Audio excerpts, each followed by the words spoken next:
relationship between the United States and Panama is a historical relationship. But the treaties, they mark the commitment of the United States to the belief that fairness and not force should lie at the heart of our dealings with the nations of the world. U.S. forces, including forces deployed from the United States last night, are engaged in action in Panama to defend democracy in Panama, to combat drug trafficking, and to protect the integrity of the Panama Canal Treaty. Mounting danger in Central America that threatens the security of the United States. This danger will not go away. It will grow worse, much worse, if we fail to take action now.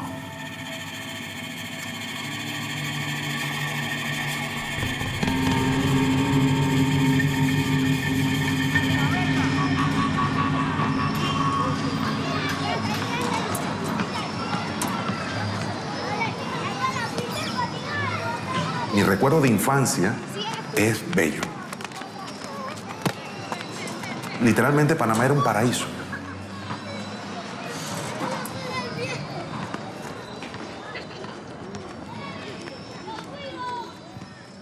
El panameño común comía bien, estudiaba bien, no habían problemas delictivos. Vaina y música. Mi hermano Tito. ¿Qué pasó, brother?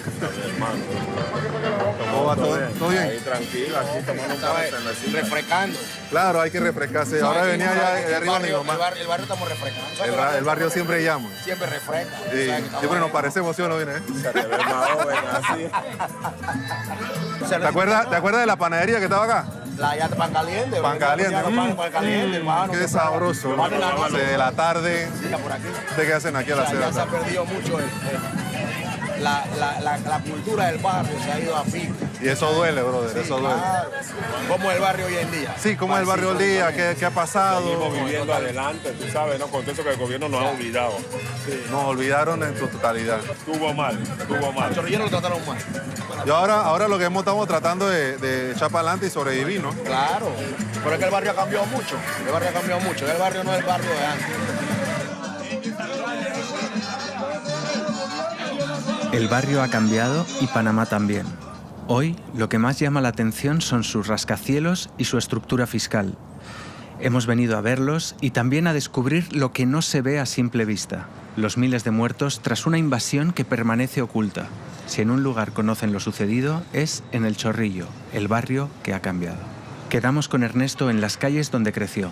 Este profesor de familia humilde vio cómo cambiaba su país en función de lo que sucedía en su barrio.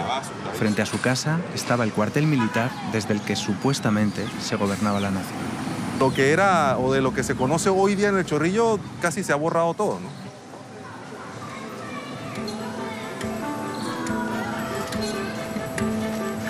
Había una relación entre el cuartel central y la niñez del Chorrillo. Y era una relación bonita, buena. Porque siempre habían eventos de títeres, habían las bandas de música de las fuerzas de defensa, siempre tocaban.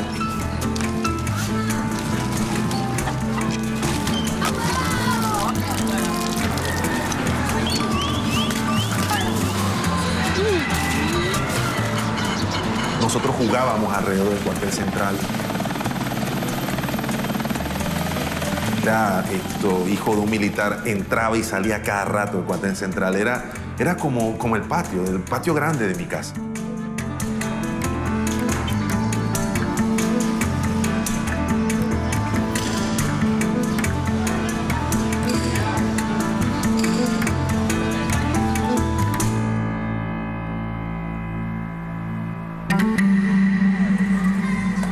Hay algo que tú, como ser humano, no importa qué edad tengas, hay cosas que nunca olvidas.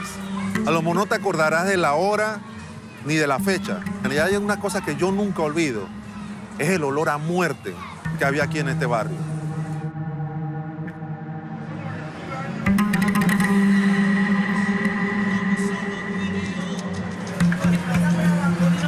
Hola, ¿qué tal, señora Sonia? ¿Cómo le va?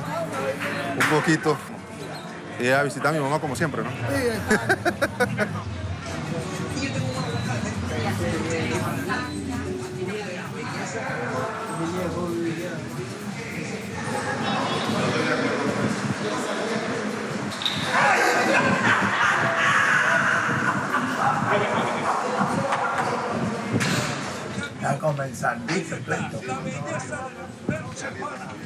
La familia de Ernesto es como Panamá, está atravesada por el canal. Su abuelo vino de las Antillas a trabajar en él y su padre nació en Paraíso, pueblo situado dentro de la zona canalera.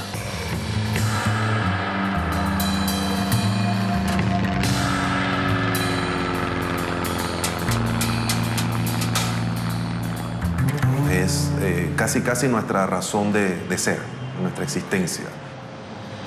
Los constructores hablaban inglés. Todo el que estaba relacionado, ya sea trabajador o no, tenía que hablar inglés.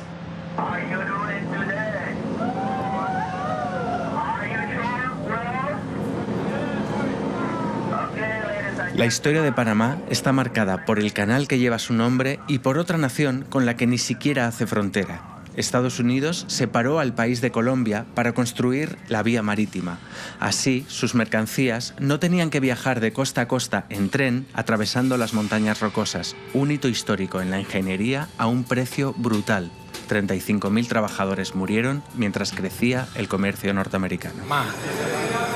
¿Y ustedes sabían, por ejemplo, que los Estados Unidos habían patrocinado de alguna forma la independencia de Panamá? Porque ellos tenían sus intereses criados. Pero el punto es que el nacimiento de la República de Panamá no se dio fue por ningún tipo de nacionalismo. No. Por crear un Porque el territorio primer presidente de Panamá soberano. no era ni panameño. Y las negociaciones que se dieron casi todo eran entre extranjeros. Se le regaló prácticamente las tierras alrededor del canal, abandonando el resto de la República. Okay, o sea, solamente se podía vivir en el área cuando se era trabajador, cuando se Federal, el empleado. Y cuando se jubilaban se tenían que ir. Mi papá se jubiló y nos dieron 6 meses para salir de área canalera.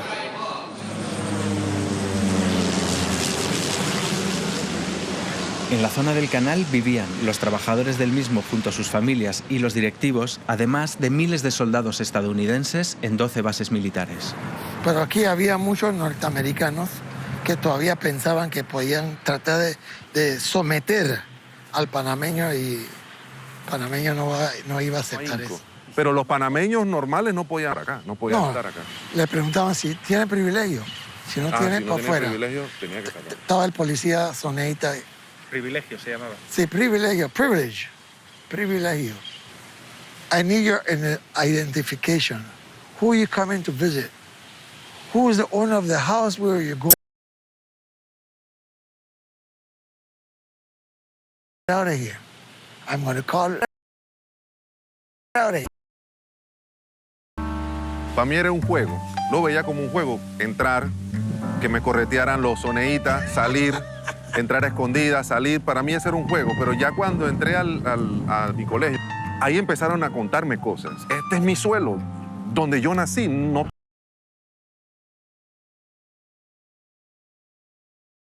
Pero que la verdad, yo no me tengo mi tierra.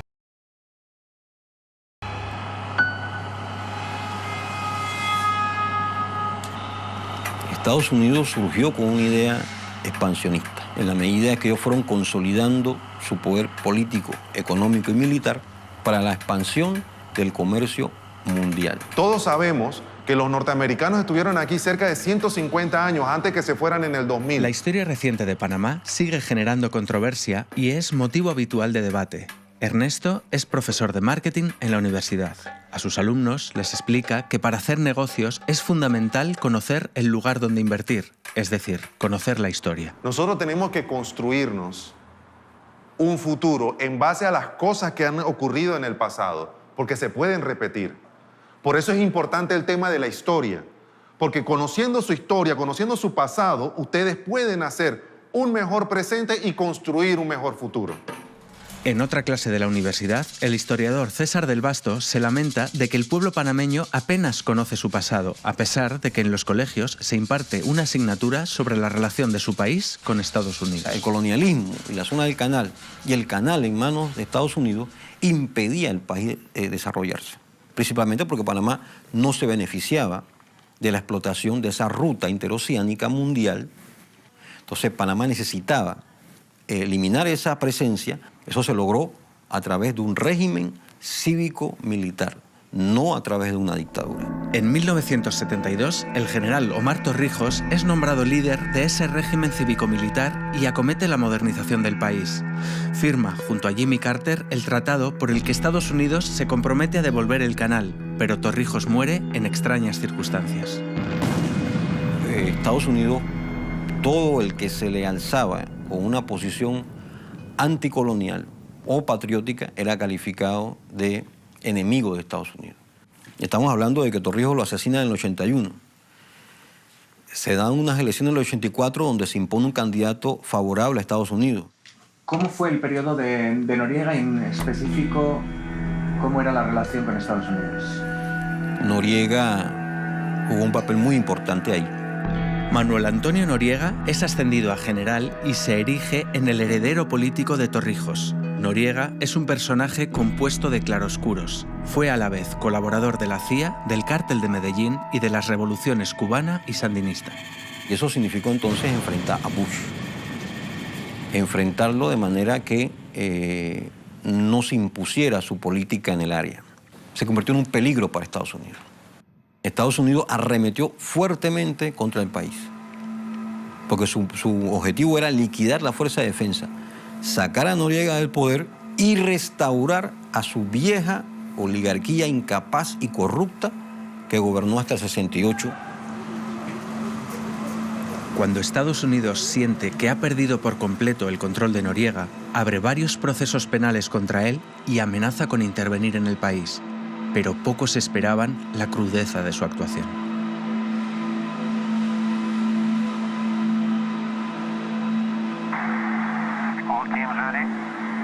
Las detonaciones iniciaron justo antes de la medianoche.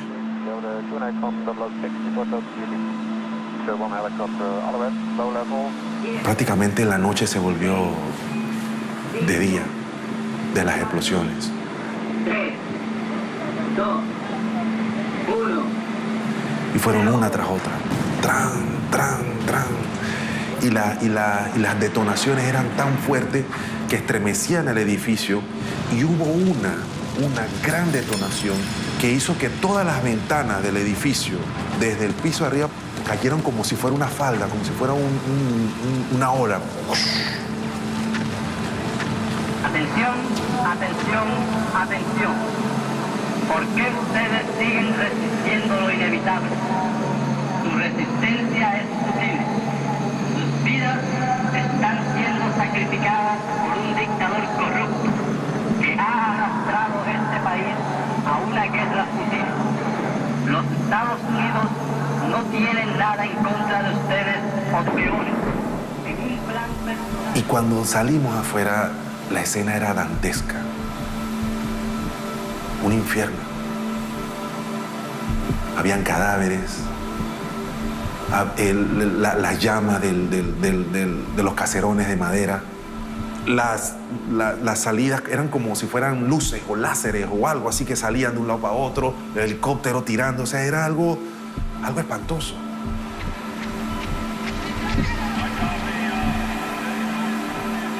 Han pasado casi 28 años y ese olor a muerte no se me ha borrado de la mente, ni de mi corazón. El 20 de diciembre de 1989 nos robaron la infancia.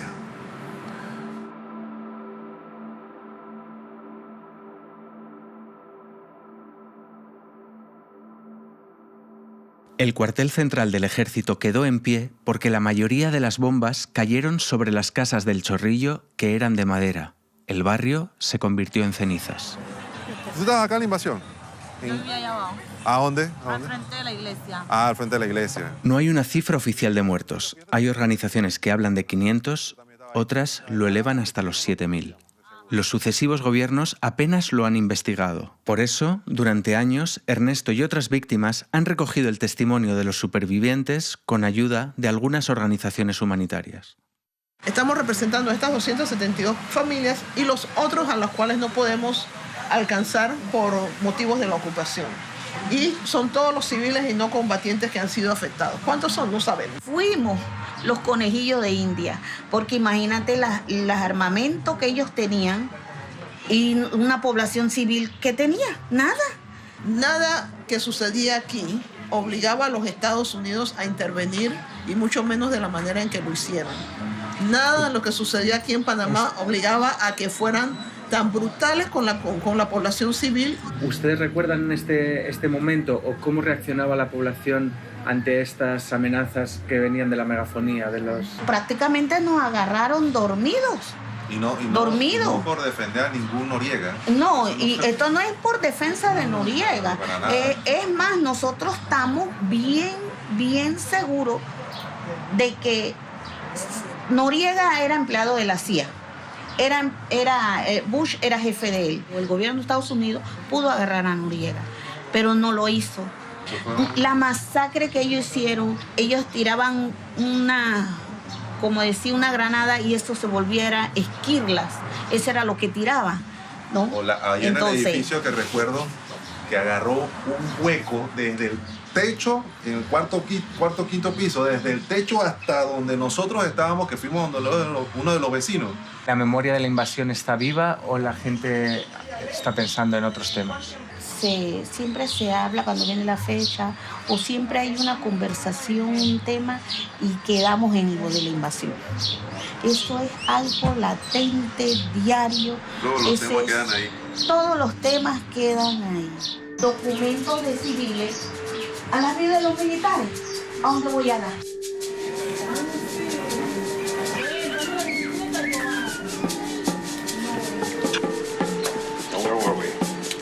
Panama. Panama is risky. Cost me more.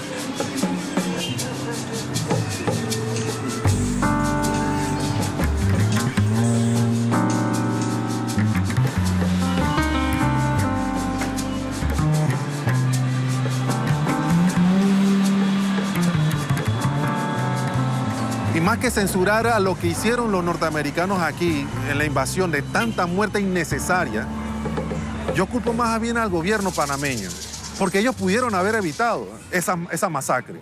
Y a la gente de acá de la comunidad nos consideran como parias, como poca cosa, como chusma, como si no fuéramos humanos.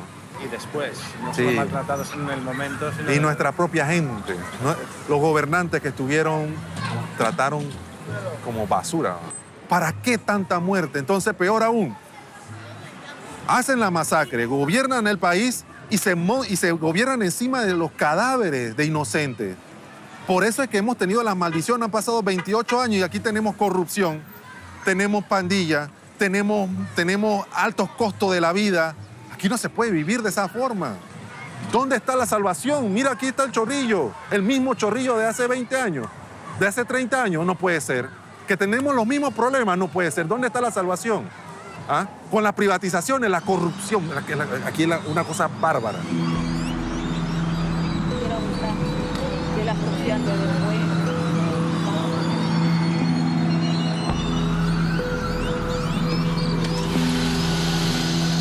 Tras la invasión, se detienen las políticas sociales y se ejecutan las políticas neoliberales dictadas por Estados Unidos. Comienzan las privatizaciones y Panamá se convierte en el centro mundial del lavado de dinero.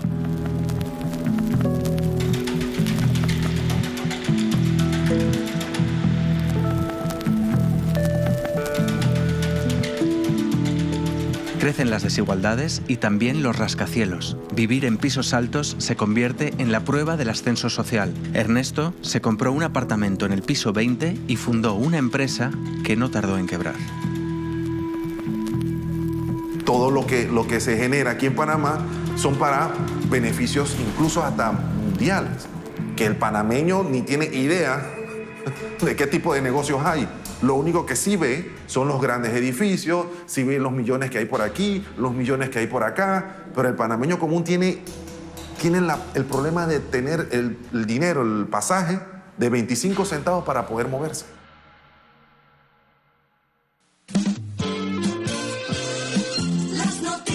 Como que estas son empresas en un momento dado que sacan y piensan que con el aviso de operación ellos pueden laborar sin ningún problema. Haz lo posible. Obtén un préstamo hipotecario desde tu celular. En otros temas, la Cámara de Comercio, Industrias y Agricultura de Panamá subrayó la importancia. Ninguno de las empresas que supuestamente son panameñas, ninguno lo son. Nada más usan el nombre y los desechan. 7 de la mañana, bien. En Panamá, el uso de testaferros o prestanombres es legal. Llegó un momento en el que la mitad de las sociedades anónimas del mundo estaban constituidas aquí. Los titulares son gente que vive en barrios como El Chorrillo. Son el jardinero, son el hijo del bucero, ¿verdad? El que barre una avenida. Y no imaginan que esa misma empresa hace millones de dólares. Un juego con nuevas reglas, pero con los mismos ganadores. Hoy se cumplen 2 años de la publicación de los denominados Panama Papers. El informe revelaba el uso de sociedades para el ocultamiento y evasión tributaria de jefes de Estado y de gobierno.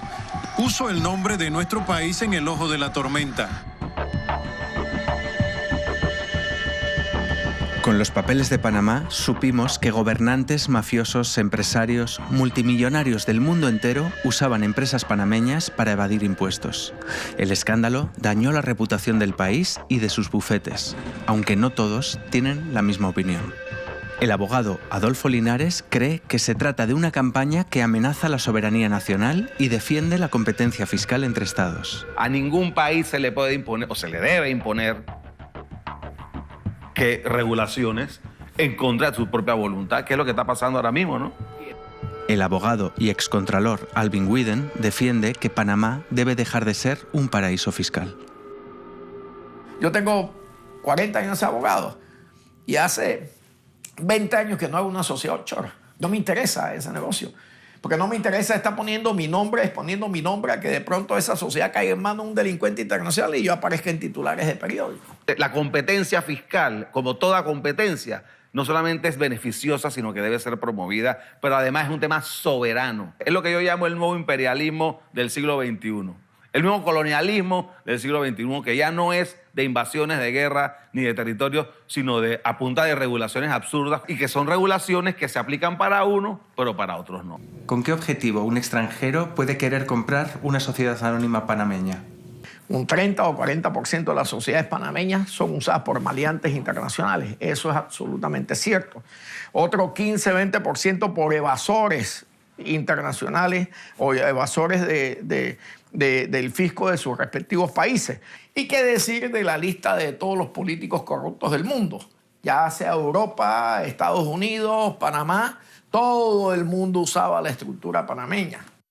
Critican a Panamá de ser paraíso fiscal. Lo que quiere hacer es, básicamente, que aquí todo sea transparente, pues, y que todo el mundo sepa lo que todo tiene, y eso no puede ser así. ¿Qué instrumentos cree usted que son necesarios para distinguir lo que son los ahorros que legítimamente ha ganado alguien a base de su trabajo de los fondos del narcotráfico, etcétera, del crimen organizado? No hay ninguna confusión entre fondos de ahorros legítimos de contribuyentes versus los de lavado de dinero. Yo creo que no se confunden, pero la pregunta que yo me hago es, este cuento del lavado de dinero es un cuento y el tema de la guerra de las drogas es otro cuento. Si siguiéramos de verdad el rastro del dinero del narco en América Latina... En Estados Unidos, en Europa, ¿dónde más va a estar? En Estados Unidos y en Europa. Y a nosotros de pendejos somos los que nos quemamos el cuento de que hay que ser, ¿cómo es que dijo el ministro de Economía panameño? De que hay que ser buenos ciudadanos globales. Ciudadanos globales del carajo. Aquí los países tienen intereses nada más. Los países no tienen ni amigos ni enemigos, solo intereses.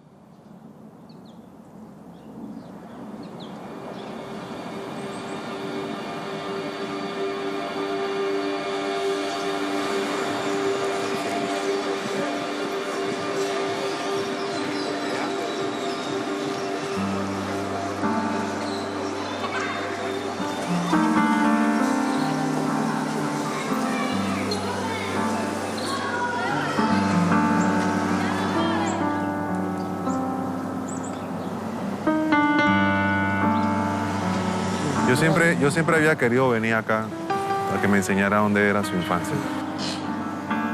La familia Spence vivía aquí y la familia Smith vivía aquí.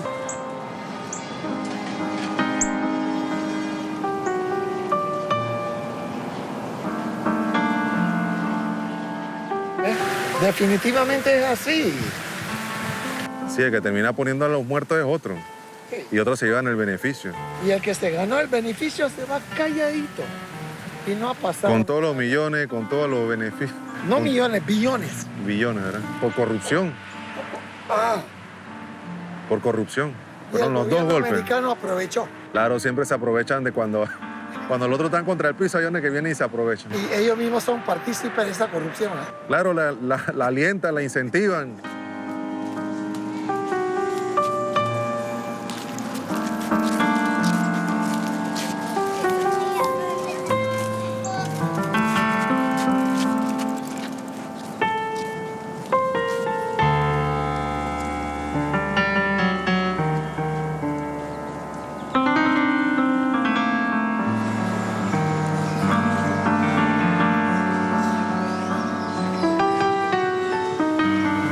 Yo soy testigo de que matar gente inocente para tener poder no es el camino. Justo el día de la invasión, el 20 en la madrugada, que un chorrillero dijo, qué bueno que llegaron los norteamericanos, porque ahora sí se nos va a arreglar la vida. Esas fueron las palabras, nunca se me van a olvidar. Y nunca fue cierto eso. A nosotros nunca nos arreglaron la vida, nada. De hecho, nos abandonaron.